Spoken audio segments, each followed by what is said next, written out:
Good morning po. Tayo po'y mag-aral ng salita ng Diyos, the book of Ephesians chapter 1, verses 17 hanggang 21.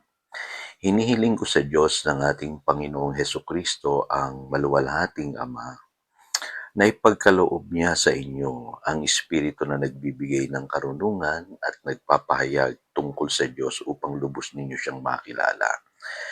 Naway liwanagan ng Diyos ang inyong isip upang malaman ninyo kung ano ang inyong inaasahan sa kanyang pagkatawag sa inyo, kung gaano kasagana ang pagpapalang inilaan niya para sa kanyang mga banal, at kung ano ang di masukat na kapangyarihang kaloob niya sa atin na mga nananalig sa kanya.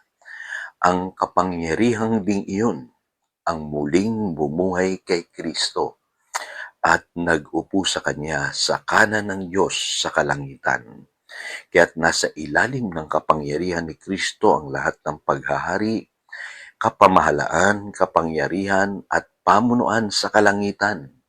Higit na dakila ang kanyang pangalan kaysa sa lahat, hindi lamang sa panahong ito, kundi maging sa darating. Resurrection power. At sa pag-aaral natin ngayong linggong ito, natuklasan natin yung maraming mga salita or pangungusap na kadalasan po ay mababaw lamang ang pagkaunawa natin.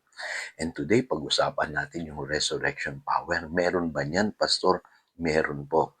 At pansinin niyo po, si Apostle Paul lagi niyang sinasabi na nawa maunawaan ninyo. Parang this week, paulit-ulit kong sinasabi sa inyo, nawa laliman natin yung pagkaunawa natin ng mga bagay-bagay patungkol po sa Biblia. Kasi dito po dinidiscuss ni Apostle Paul yung importance po ng Spirit of Wisdom and Revelation sa English Bible po. Yun po ang ginamit na term. Para madiskubre natin yung pag-asa na ating pong tinataglay ngayon bilang mga tinawag ng Diyos at yung pong masaganang pagpapalang inilaan ng Diyos sa atin. Tandaan niyo po, kikilos lamang ang Diyos through a revelation. Kung nauunawaan natin ng malalim yung mga bagay na gusto niyang sabihin sa atin. At ang sabi pa rito, tataglayin natin yung di masukat na kapangyarihang kaloob niya sa ating mga nanalig sa Kanya. So ano yung kapangyarihan na ito, Pastor? Ito po yung resurrection power na meron po sa ating mga believers ngayon. The same power that raised Jesus from the dead, nananahan sa ating ngayong mga believers. Hindi ko lang alam, kapatid, kung alam mo yung katotohanan na yan ngayon.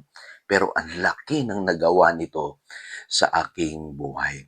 Alam niyo po, ako'y kinausap ng Panginoon many years ago. Nung nagkasakit ng malala ang aking asawa. For more than a year, labas-pasok kami sa ospital. From private to public, naubos na po yung savings ko sa pagpapagamot sa aking asawa. Maging yung mga doktor na confused doon sa karamdaman ng aking asawa. Pero isang araw, nabasa ko po itong verse na ito sa Romans chapter 8, verse 11. Na sabi po rito, and if the same Spirit of Him who raised Jesus from the dead is living in you, He who raised Christ from the dead will also give life to your mortal bodies through His Spirit who lives in you. Nung dumating sa akin po itong revelation na ito, naalala ko po yun. Pinapakinggan ko yung kanta ni Ron Kenoli na Jesus is Alive. Masiglang kanta po yun. Pero alam niyo po, habang pinapakinggan ko yun, umiiyak po ako. Kasi naunawaan ko itong revelation na ito na meron palang kapangyarihan na nananahan sa ating mga nanalig sa Kanya, sa ating Panginoong Jesus. The same power that raised Jesus from the dead, nananahan sa atin na kayang kilusan itong ating mortal bodies. Ito yung tinutukoy sa Ephesians chapter 3 verse 20 na, now to Him who is able to do immeasurably more than all we ask or imagine, according to His power that is at work within as ito yung kapangyarihang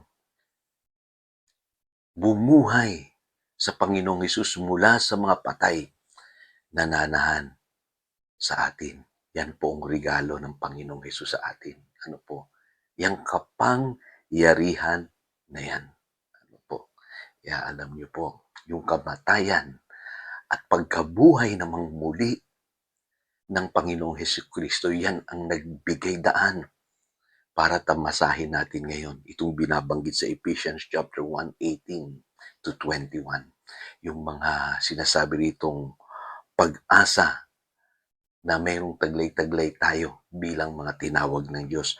Yung glorious riches ng inheritance natin at yung kapangyarihang di masukat na pwede natin maranasan ngayon as a believer. Ano po?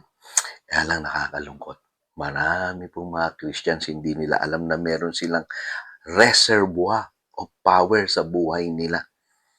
Hindi nila alam. Akala nila pagiging Christian, ganun-ganun lang. No, pupunta ka lang sa church, uupo, tatayo, kakanta.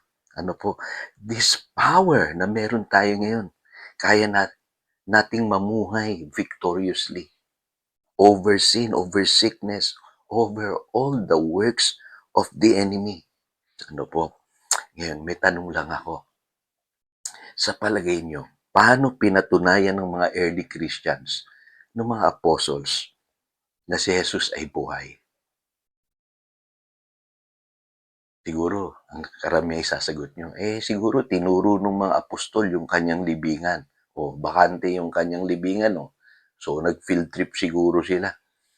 At dinala sila dun sa lugar na kung saan inilibing ang Panginoong. So, sasabihin nila, this grave is empty. Ganun ba?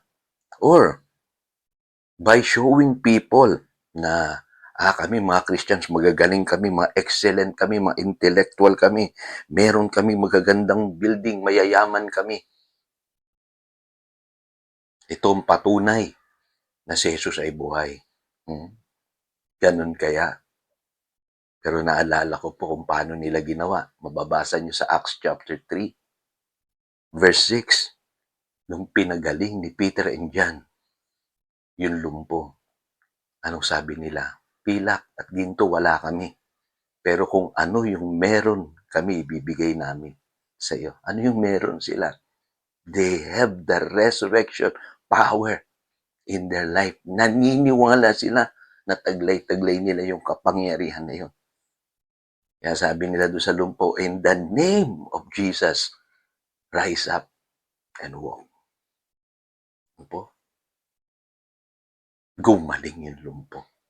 Kaya nung naintindihan ko po itong revelation na ito, naintindihan ko po na kayang kumilos ng Diyos sa buhay ng maraming tao.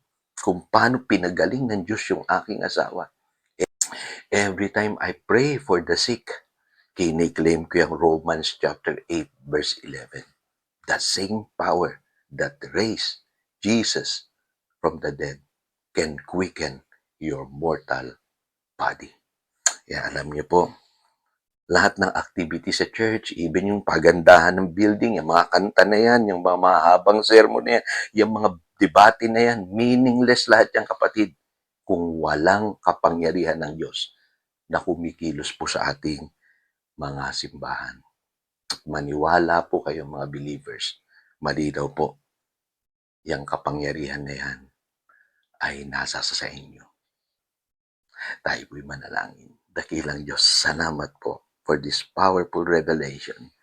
Turuan mo kami na mabuksan yung aming mga mata sa mga katotohanan ito. Give us that spirit of wisdom and revelation para maunawaan namin na ang kapangyarihan ng pagkabuhay ng mga muli ng Panginoong Yesus ay taglay-taglay namin ngayon upang kami ay mamuhay victoriously as Christians.